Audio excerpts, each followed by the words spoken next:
बिहार से पहले महाराष्ट्र में नीतीश कुमार के भारतीय जनता पार्टी यह बात के एहसास करा दी कि ओकर सत्ता और ओकर रणनीति बहुत भारी पड़ी। सब जगह एकजुट खड़ा तेजस्वी यादव और नीतीश कुमार नजर आवता रहे। लेकिन रुआ लोग के पहले भी कहले रहे कि डील में जहां पेंच फंसल बा वो पेंच सझुरावे के कोशिश नीतीश कुमार के करे के पड़ी। कारण कि तेजस्वी यादव स्पष्ट तरीका से जब नो एंट्री के बोर्ड हटा देले तो उनकर कहना रहे कि तू आ तो सकेला लेकिन शर्त हमारे ऑब्जर्वर के यदि मानी वो लेख के मानी तो लगातार नीतीश कुमार के सुशासन पर सवाल क्वेश्चन खड़ा कर जा रहा और भीतरे भीतर नीतीश कुमार भी मन बना ले बड़े। अगर नैखन बनौले तो ऐसा स्थिति में नीतीश कुमार खातिर विकल्प बहुत सीमित बा और भारतीय जनता पार्टी के अगर रडार में आ गई तो कहीं ना कहीं नीतीश कुमार के सत्ता तो जेबे करी, साथ साथ पार्टी पर से भी उनकर पकड़ और पार्टी के खंड खंड विखंडन देखे के मिल सके।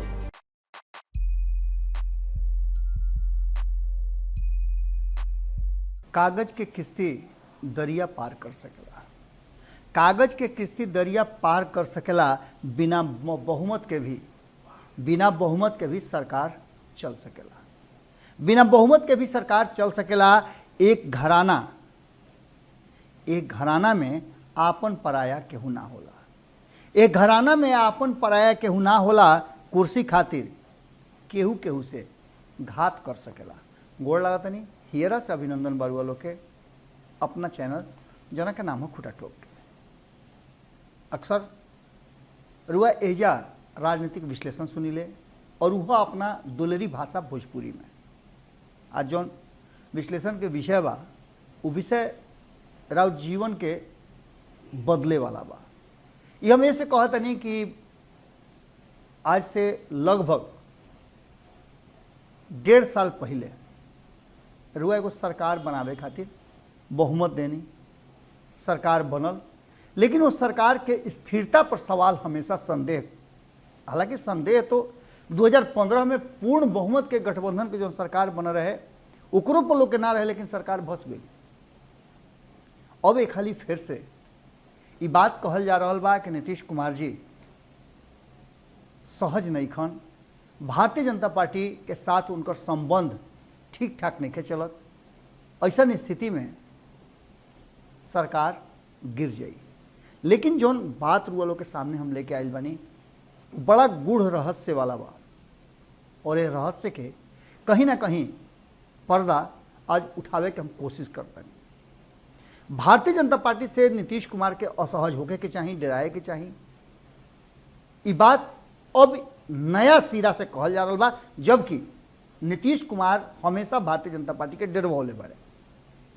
आज से 1 महीना पहले भी डरवौले रहा जब इफ्तार पार्टी में वो अचानक से तेजस्वी यादव के घरे चल जाता रहे और फिर अपना घरे तेजस्वी यादव के बुला लेता रहे और एकर चर्चा, एकर तस्वीर, एकर फोटो दिखा करके भारतीय जनता पार्टी के कहीं ना कहीं नीतीश कुमार यह बात के एहसास करवाता रहे कि हम अगर तनी के ठीक ठाक ना रह बोलो, हमरा मन मुताबिक ना चल बोलो तो हम पाला बदल ले। वो ये भारतीय जनता पार्टी यह बात खातिर रिजिड बा।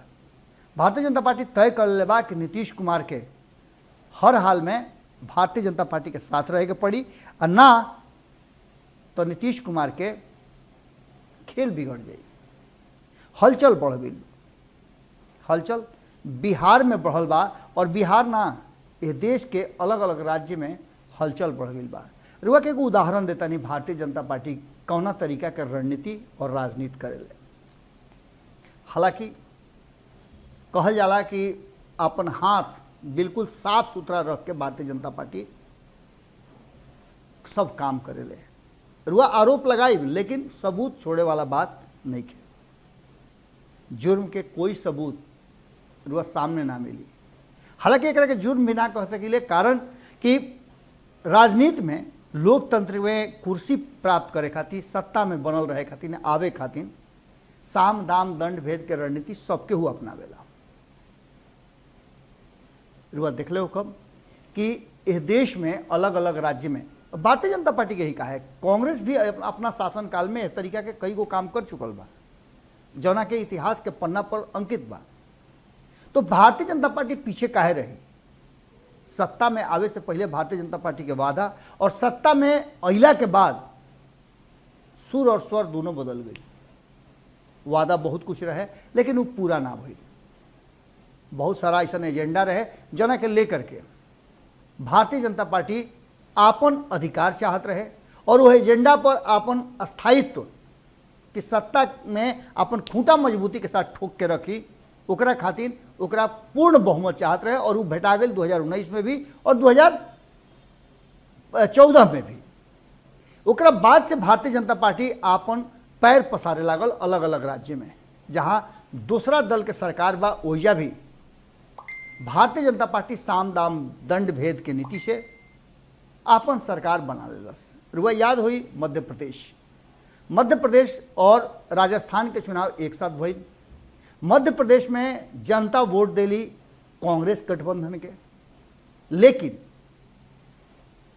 बहुमत के आंकड़ा बहुत नॉमिनल रहे, मार्जिनल रहे, जोना के लेकर के भारतीय जनता पार्टी सफल भइल और कांग्रेस के जो दिग्गज नेता रहन उनका के अपना खेमा में ले आई और साथे साथे कई गो ऐसा विधायक बाड़न, 10 से ज़्यादा लगभग 1 दर्जन के आसपास विधायक इस्तीफा दे दिले, जोना से सरकार अल्पमत में हो गई और कांग्रेस ओजा अपन खूंटा गाड़ दिलस। मध्य प्रदेश में सरकार बदल गई और भारतीय जनता पार्टी एकरा के आपन ना बतौलस, आपन क्रिया प्रतिक्रिया ना बतौलस, लेकिन बूझे वाला तो कुल बुझता। अब एकरा बाद बिहार के बाद हमेशा कहता नहीं और मध्य प्रदेश से जोड़नी है कि बिहार में भी जो स्थिति बा वो स्थिति में नीतीश कुमार के लगे एने कुआं एने खाई वाले बात बा, जाई तो केने जाई। रुआ याद हुई कि काल्हे जब भारत लाइव पर भारतीय जनता पार्टी के प्रवक्ता अखिलेश सिंह से हम बातचीत करते रही तो साफ तरीका से कहले कि नीतीश कुमार जी 2025 तक हमनी के समर्थन से मुख्यमंत्री रही हैं। जब हम ही पूछने कि जबरिया, तो उनका कहना रहे कि ना जबरिया ना, लेकिन उनका रहे के चाही रही हैं। इस चाही शब्द में और बहुत सारा ऐसा बात बीच में भई जो रुआ भारत लाइव पर देख सकीले कि जौना में भारतीय जनता पार्टी लगभग अपन फैसला कर चुकल बिया कि ओकरा नीतीश कुमार के फैसला के बाद कौन सा एक्शन लेवे के बाद। ये पूरे विषय पर बिहार में का हुई ओकरा पहले रुआ महाराष्ट्र के स्थिति देख सकीले। महाराष्ट्र में 2019 में विधानसभा के चुनाव हुई लोकसभा चुनाव के साथ है।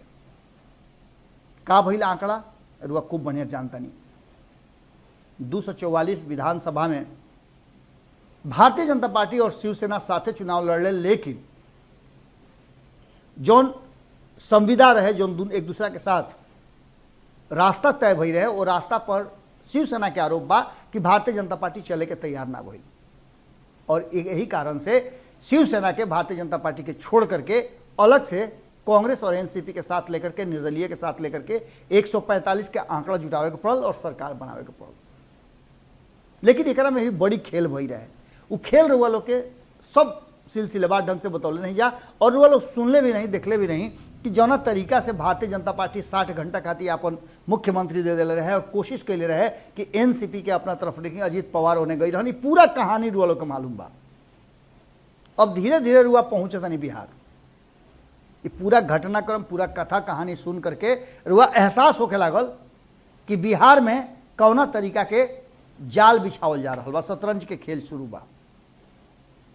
नीतीश कुमार जी के बार बार भारतीय जनता पार्टी यह बात के एहसास दिला रहा बा कि 17 साल हो गई और खास करके रुआ लोग से चर्चा पहले भी कैले रही कि आरएसएस के मुखपत्र ऑब्जर्वर के यदि मानी वो लेख के मानी तो लगातार नीतीश कुमार के सुशासन पर सवाल क्वेश्चन खड़ा कर जा रहा बा। ये क्वेश्चन भारतीय जनता पार्टी के कद्दावर नेता भी खड़ा कर रहा वाले और भारतीय जनता पार्टी जिनका के बिहार प्रदेश के अध्यक्ष बनौले बा संजय जायसवाल, वो तो शुरू से ही खड़ा करता रहा। एक सीधा मतलब बा कि भारतीय जनता पार्टी आरएसएस ये फैसला कर चुकल बा कि ओकरा आगे कौना तरीका से चले के बा। अगर नीतीश कुमार जी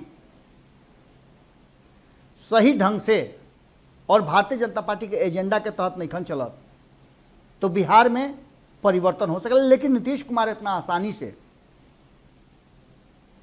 हथियार डाले वाला में से नहीं खन, जैसे उद्धव ठाकरे ना डले और शिवसेना 24 घंटा के बाद सरकार अपन बना लस और भारतीय जनता पार्टी के छोड़ दिलस। एनसीपी और कांग्रेस के समर्थन से सरकार चल रहा बा, लेकिन 2 साल होते भारतीय जनता पार्टी फिर अपना लय में आ गई बा और कहीं ना कहीं बिलाई के भागे सिकहट टूटल वाला हाल हो गई बा। और एकनाथ शिंदे जौन की सरकार के हिस्सा रहे हा, शिवसेना के सदस्य रहे हा, उनका खीस के कारण कहल जा रहा बा कि 30 के आसपास विधायक पार्टी से बगावत करके, जौना में एनसीपी के भी विधायक बाड़न, निर्दलीय भी बाड़न, और सब लोग गुजरात में डेरा डलले बा और सरकार अल्पमत में आवे के पूरा व्यवस्था क दिहल गई बा। यानी कि बिहार से पहले महाराष्ट्र में नीतीश कुमार के भारतीय जनता पार्टी यह बात के एहसास करा दी कि ओकर सत्ता और ओकर रणनीति बहुत भारी पड़ी। बिहार में भी कमो बेश दुआ देखा तनी कि स्थिति बदल गई बा। जौना तरीका से नीतीश कुमार और उनकर पूरा जो इर्द गिर्द रहे वाला लोग बा, इर्द गिर्द तो आरसीपी सिंह भी रहन, लेकिन आरसीपी सिंह के केंद्रीय मंत्रिमंडल में गईला के बाद से जौन बिहार में स्थिति उत्पन्न हो गई बा, ओकरा पर कई गो बात कहल जा रहा बा कि आरसीपी सिंह के नीतीश कुमार अपना खेमा से बाहर कर दिले बड़े, अपना नज़र से भी बाहर कर दिले बड़े, और आरसीपी सिंह भारतीय जनता पार्टी के खातिर काम को शुरू कर दिले बड़े। रुआ महाराष्ट्र के बात सुनिए लेनी, मध्य प्रदेश के बात सुनिए लेनी, और महाराष्ट्र में जौन खेल चल रहा बा वो बिहार से पहले शुरू हो गई बा। कहीं पे निगाहें, कहीं पे निशाना, मामला बिहार में अझुराई रहे और खेल महाराष्ट्र में हो रहा बा।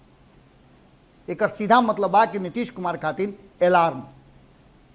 अब नीतीश कुमार के लगे रास्ता एक गो बा। दूसरा तरफ अगर देखें तो रुआ लोग से पहले भी बता देनी कि जौना शर्त पर नीतीश कुमार तेजस्वी यादव में डील होके के बाद उस शर्त तेजस्वी यादव के हुई। नीतीश कुमार के अब तेजस्वी यादव के शर्त पर वापसी करे के पड़ी, कारण कि नीतीश कुमार पहले 2017 में जो कर ले बड़े, और वह 2017 के बाद कहनी तो याद आ गई कि 2017 में भी यही तरीका के बात रहे। नीतीश कुमार अंतिम समय तक लगभग यही के आसपास शुरुआत भई रहे दोनों के झमेला, और 12 जुलाई के आंकड़ा बता रहा बा कि 12 जुलाई के नीतीश कुमार अचानक से उठले और इस्तीफा देवे खातिर राज्यपाल के पास पहुंच गए। एक पहले पूरा दिन सांझ बेर का गई रहन गदबेर में, और गदबेर के टाइम भारतीय जनता पार्टी के बड़ा सूट करेला, चूंकि भारतीय जनता पार्टी के साथे जाए के रहे और भारतीय जनता पार्टी के पूरा प्लान रहे कि नीतीश कुमार कैसे आई हैं, महागठबंधन के सरकार भसा के कैसे एनडीए के सरकार बनावे के बाद सब जो मनसौदा बा तैयार हो गई रहे, के का बनी, केकरा के कौन विभाग मिली, पूरा खाका तैयार हो गई रहे। लेकिन वो घड़ी नीतीश कुमार के मन चलत रहे। अब नीतीश कुमार के बस नहीं खे चलत, और अंतिम समय तक जब 12 जुलाई के नीतीश कुमार इस्तीफा देवे गई तो अंतिम समय तक कहल गई कि मीडिया के क्रिएट कैली सब बात बढ़ुए, कहीं कुछ दिक्कत नहीं खे, सरकार पर कोई खतरा नहीं है। लेकिन पूरा दिन के इस घटनाक्रम के बाद कहीं ना कहीं नीतीश कुमार पाला बदल दिले। अब नीतीश कुमार के लगे विकल्प बा, या तो भारतीय जनता पार्टी जो उनका के दबाव बना रहा बा, या फिर यह बात के कहे खातिर तैयार बा कि 2020 में चुनाव से पहले तू हमनी के हरदी गुर्दी बोले रह, ई कहले रह कि चाहे जोनो हो जाए मुख्यमंत्री तू ही रहब, तो अब मुख्यमंत्री तू रह, आ ना रहब तो खेल खत्म। यानी कि आरसीपी सिंह और आरसीपी सिंह के खेमा भले ही बहुत ज़्यादा मुखर नहीं खे, लेकिन भीतरे भीतर इतना तो क्षमता आरसीपी में बा कि जौना से सरकार भस जाए उतना बहुमत लेकर जरूर आ जाए। लगातार वो लोग से याद करा देते नहीं कि चिराग पासवान कोनो खेमा के सदस्य होकस चाहे मत होकस, लेकिन वो अपना के प्रधानमंत्री नरेंद्र मोदी और भारतीय जनता पार्टी के केंद्रीय नेतृत्व के करीबी मानता रहे, और वो बार बार ये बात कहते रहे कि बिहार में मध्यावधि चुनाव संभव बा। अब ऐसा स्थिति में नीतीश कुमार तेजस्वी यादव के शर्त पर तेजस्वी यादव के साथ जाइ हैं, तेजस्वी यादव के हाथ में कमान दी है। कारण कि लगातार ये बात देखल जा रहा बा कि तेजस्वी यादव के नीतीश कुमार पर हमला और उनका पार्टी के हमला बंद बा। सीधे भारतीय जनता पार्टी के टारगेट कल जा रहा बा, चाहे वो भारतीय जनता पार्टी के अग्निपथ योजना होके, स्कीम होके, या फिर जनसंख्या नियंत्रण से लेकर के जनगणना तक सब जगह एकजुट खड़ा तेजस्वी यादव और नीतीश कुमार नजर आवता रहे। लेकिन रुआ लोग के पहले भी कहले रहे कि डील में जहां पेंच फंसल बा वो पेंच सझुरावे के कोशिश नीतीश कुमार के करे के पड़ी। कारण कि तेजस्वी यादव स्पष्ट तरीका से जब नो एंट्री के बोर्ड हटा देले तो उनकर कहना रहे कि तू आ तो सकेला लेकिन शर्त हमार रही। और अब नीतीश कुमार के लगे दुई गो विकल्प बा, या तो बिहार में मध्यावधि चुनाव आ ना तो ओकरा पहले कोनो शर्त पे महागठबंधन में वापसी। कारण कि भारतीय जनता पार्टी अब यह बात खातिर पूरी तरह से तैयार बा और खास करके राष्ट्रपति चुनाव के जो साझा विपक्ष के उम्मीदवार हुई हैं उनकर समर्थन अगर नीतीश कुमार कर देता रहे तो ये बात वो मान के चली कि नीतीश कुमार के पूरा मन मिजाज बन गई बा कि तेजस्वी यादव के हाथ में कमान दे करके और अपने अगला तैयारी करी है। लेकिन एक ठीक पहले जब रुआई खबर देखत, विश्लेषण देखत हो कब, सुनत हो कब, तौना घड़ी तेजस्वी यादव अपना आवास में, सरकारी आवास जो राबड़ी देवी के बाद वो या बैठ करके पूरा मनसौदा बनावत हुई है कि कैसे सरकार के घेरे के बाद आंदोलन की तैयारी हो रहा बा। और आज जबरदस्त तैयारी के साथ राष्ट्रीय जनता दल सड़क पर उतरे के तैयारी कर दिले बा। एक सीधा सा मतलब बा कि उ सारा खाका तैयार बा, अलग अलग खाना में हर चीज़ रखा गई बा और भीतरे भीतर नीतीश कुमार भी मन बना ले बड़े। अगर नैखन बनौले तो ऐसा स्थिति में नीतीश कुमार खातिर विकल्प बहुत सीमित बा और भारतीय जनता पार्टी के अगर रडार में आ गई तो कहीं ना कहीं नीतीश कुमार के सत्ता तो जेबे करी, साथ साथ पार्टी पर से भी उनकर पकड़ और पार्टी के खंड खंड विखंडन देखे के मिल सकेला। भारतीय जनता पार्टी महाराष्ट्र के और मध्य प्रदेश के उदाहरण दे करके और बिहार से पहले महाराष्ट्र में जौना तरीका के खेल चल रहा बा ओकरा के देख करके नीतीश कुमार के सीख लेवे के चाहिए और बिहार में ए पार चाहे ओ पार के फैसला जितना जल्दी कर ले उतना जल्दी नीतीश कुमार खातिर बढ़िया हुई। कारण कि भारतीय जनता पार्टी एक बार फिर से ये फैसला कर चुकल बा कि अगर नीतीश कुमार साथे रहता रहे तो बहुत बढ़िया, अगर नैखन रहत तो मध्यावधि चुनाव के तैयारी आवे वाला 2024 के चुनाव से पहले हो जाए। यानी कि 2023 में कई राज्य में चुनाव बा, उनमें बिहार भी शामिल हो सकेला। आज के खूटा ठोक में रुआ लोग से एजे विदा ले, यह आशा के साथ कि विश्लेषण पूरा रुआ सुनले हो खब और एक बाद और विचार का बा अपन विचार कमेंट बॉक्स में जरूर लिखी। सबे रुआ लोग के साथ और आशीर्वाद के बहुत ज़रूरत बा, खास करके तब जबकि हमनी के सब वो पलड़ा पर खड़ा बन जा जहाँ पसंगा एने से उन्हें भइल तो पलड़ा झुक जाई। बिहार और बिहार के जागरूक नागरिक के फर्ज निभाते हुए रुआ लोग अपन विचार जरूर लिखी सब है, जौन से कि हमनियों के अंदाज़ा लगे कि आम जनता और बिहार के रुआ लोग का सोचता नहीं, बिहार कौना दिशा में जा रहा बा, कहाँ ले जाए के तैयारी हो रहा बा और रुआ कौन समस्या बा जौना से सरकार रूबरू नहीं हो। गोड़ लागत।